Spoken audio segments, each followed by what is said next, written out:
Natas, and we would like to thank our sponsors for TEDx Rizal Street.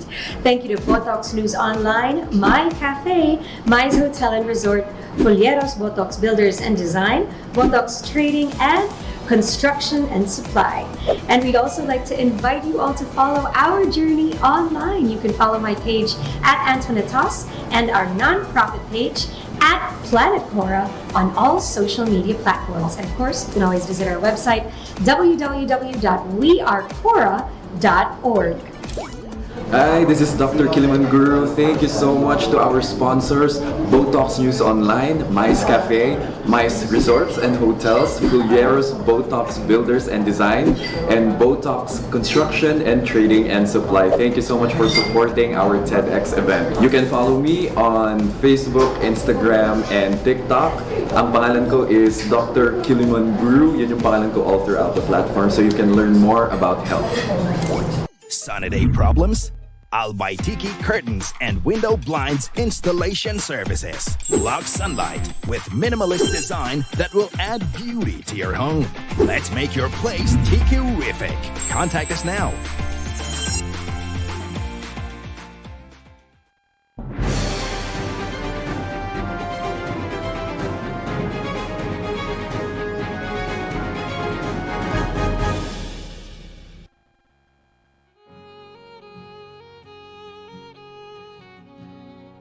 Maugmang buhay sa gabos, asin sa gabos na padagos na nai-inlove. Aba naman kasi hindi pa naman baga tapos ang buwan ng Pebrero. At syempre, nandito tayo ngayon sa Usap Tayo. Welcome sa ating programa kung saan pinag-uusapan ang lahat. Lalong-lalo na ngayon dahil ito po yung ating special edition para sa ating Valentine program, ang Botox News Online Free Valentine's Date. Yan sa mga couples. Kung matatandaan nyo po kasi nung February 14 o yung first week ng buwan ng Pebrero ay nagkaroon tayo ng seleksyon o nagkaroon tayo ng announcement para doon sa mga couples na gustong mag-celebrate ng kanilang Valentine's Date ng merong pagmamahal libre mula sa puso. Yan, sa ating mga sponsors. At yan ay papasalamatan natin mamaya. Kaya maraming salamat sa inyo in advance na rin po, no? At syempre ngayon ay ipapakilala ko sa inyo ang ikatlo sa mga couples na nanalo dito sa ating programang Free Valentine's Date. Ito po mula sa barangay ng Buraburan, Emel Estera and Iris Estera. Ayan, sorry po. Magandang umaga. Magpakilala po muna tayo.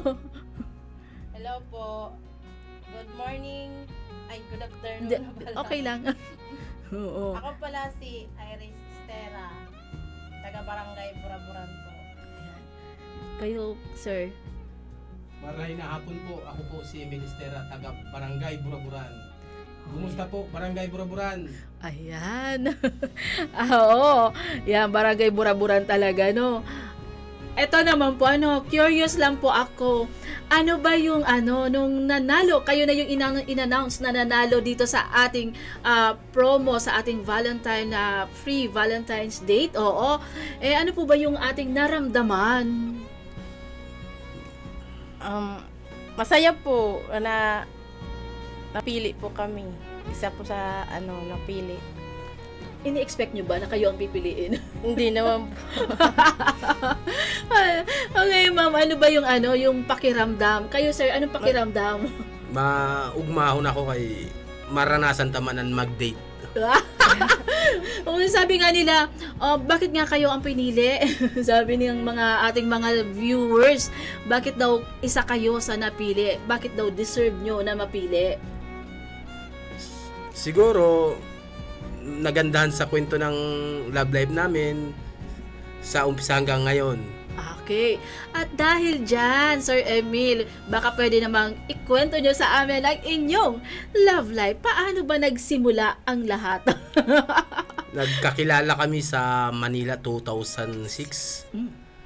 Tapos noon, umuwi na ako ng Huban di sa Bicol. Si Mrs. na iwan sa Manila. Lang kami, text, tawag. Tapos Yun. Hanggang umuwi na si Miss din, pinuntahan ko siya sa Albay. Namanhikan na ako doon.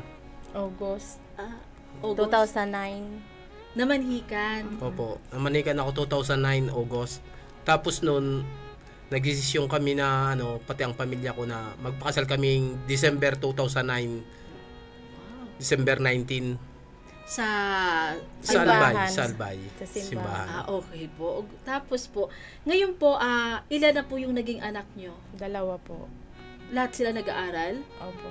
Ay, wow. So, during that time po na ilang taon na nga kayong kasal? 15 po. years. 15 years. Wow, di ba? Sa December 19. Ay, talaga? Opo. So, in between that years po, wala na, ano po ba yung na pinagdaanan nyo na pwede pong naging rason, yung pinaka-challenging na parte ng buhay mag-asawa? Ang hirap ng yung hirap ng buhay bilang mag-asawa at may pamilya. Pero kinakaya para sa mga anak. Laban lang. Wala. Yung ba yung time na halimbawa ngayon, nagkakaroon ba kayo ng mga hidwaan o ano ba yung mga... Siyempre po, di mawawala yan sa mag-asawa. Minsan nagdidibati, pero mga ilang oras bati na naman ganyan talaga Oo nga, tama naman talaga si Sir. Sir, ngayon po bago tayo meron po ba kayong gustong sabihin sa mga couples natin na, hindi kasi ang 15 years, alam niyo sa totoo lang, nakaka-amaze na yan kasi hindi lahat tumatagal lang isang dekada. Kayo isang dekada at may 5 taon pa na sobra. May palikpik pa. O gano'n. Kaya may maaari ba kayong pwedeng isabihin o imungkahi parang mensahe sa ating mga couples na gustong tumagal ng 15 years? Laban lang po. Laban lang kayo sa buhay. Huwag isipin ang problema. Tawanan lang ang problema. Ganyan talaga ang buhay. Di mawawala ang problema. Pag ang problema dinamdam, lalong mamomroblema ka. Tawa lang. Yun lang ang tapos laban lang. Di lang magpahalata. Pag may nag-away kayong mag-asawa, mga ilang oras lang, bati na agad kayo niyan Isipin ang mga anak nyo, ang mga bata. Para sa kahihanat na ng buhay ng mga anak nyo ang isipin nyo, hindi yung pang sarili nyo. Oo, diba? Yan talaga, parang halimbawa lang, sir, na nag-away kayo, yan, sabi mo ilang oras, paano kung gabi kayo nag-away, ilang oras paumagahan pa ba? Bukas Hindi na na. kayo Hindi na po. Mga isang oras lang. Oho. Opo. Kasi pasaway din ako para inumin ako kaya minsan si Miss Permina lang naurit sa akin dati. Dati. Pero di ko yan okay lang. Nagdidebate pero iniisip man gihapon ang para sa orhe. Yung pala yun, oo nga, nagdidebate pero isipon pa rin gihapon ang sa huli. Talaga naman tama, no? Kasi para at least, ikaw, ma'am, hindi mo ba, kasi karamihan ng mga, ngayon, sinasabi nila na pag daw sa pagiging mag-asawa, kailangan yung babae laging sumusunod sa asawang lalaki. Ginagawa nyo ba yan ngayon? Depende naman po. Kung kaya ko naman sundin, sasunod ko po siya. Ang tahimik ni ma'am, no? Sige pa, bago tayo magtapos, po ma'am, siguro ma'am meron kayong gustong pasalamatan o batiin sa Barangay Buraburan? Binabati ko po ang mga taga Barangay Buraburan. Adin po si Emil Estera sa Botox News Online, Sorsogon. Kumusta po kamo mga taga Barangay Buraburan? Mabuhay kamo. Hanggang gusto din doon. Kayo ma'am, meron kayong gustong batiin? Mga nyo, sa Albay. Oo. Ang papa ko po, kumusta po? Saka kapatid ko, uwi din ako soon. Natanong ko lang, naisip ko lang, kung meron kayong gustong baguhin sa buhay nyo bilang mag-asawa, ano kaya yon? Ang gusto namin baguhin? Ang di maranasan ng mga anak namin yung hirap. Sana mabago namin ang kapalaran na ang mga anak namin. Yan, makatapos sila sa pag-aaral. Diba? Naisip ko yan eh. Alam mo yung mabuting magulang na halata mo kaagad. Yan tayo eh. Basta mga nanay, tatay, mga natin, iniisip natin, anak na natin eh. So, sige po, bago tayo pasalamatan po muna natin ang naging sponsors natin kanina. Kumusta ang pakiramdam? Oo. Okay, sir. Masarap sa pakiramdam na sa sponsor namin kanina na Sa ano ba facial yun? po. Facial po yung natin yung ACE ACE facial. Yan, Salamat ACE po. aesthetic, oo. Maraming salamat po. Thank you, At ma'am. sa lahat ng sponsor po, maraming salamat. Kay Ma'am Dayan po. Thank you po. Kanina yung natin kumain tayo sa Mais. Ay Nice kay coffee. Ma'am Mais po sa Mais Hotel and Restaurant. Maraming salamat po. Then sa Kay Sir Botox po, maraming salamat. Oo, ayan po. And syempre po, wag muna kayong aalis. Hintayin nyo kami. Magbabalik kami pagkatapos ng ilang patalastas. Dahil ipapakilala ko na sa inyo ang susunod pa na couples natin na nagwagi din dito sa ating programang Free Valentine's. Magbabalik ang Usap Tayo with Ate Jo.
Hello, I'm Antoinette Toss, and we would like to thank our sponsors for TEDx Rizal Street. Thank you to Botox News Online, My Cafe, My's Hotel and Resort, Folieros Botox Builders and Design, Botox Trading, and Construction and Supply. And we'd also like to invite you all to follow our journey online. You can follow my page at Antoinette Toss and our nonprofit page at Planet Cora on all social media platforms. And of course, you can always visit our website, www.wearecora.org. Hi, this is Dr. Kiliman Guru. Thank you so much to our sponsors, Botox News Online, Mice Cafe, Mice Resorts and Hotels, Fulieros Botox Builders and Design, and Botox Construction and Trading and Supply. Thank you so much for supporting our TEDx event. You can follow me on Facebook, Instagram, and TikTok. Ang pangalan ko is Dr. Kiliman Guru. Yun yung pangalan ko all throughout the platform, so you can learn more about health. Sunny day problems? Albaitiki Curtains and Window Blinds Installation Services. Block sunlight with minimalist design that will add beauty to your home. Let's make your place tiki-rific. Contact us now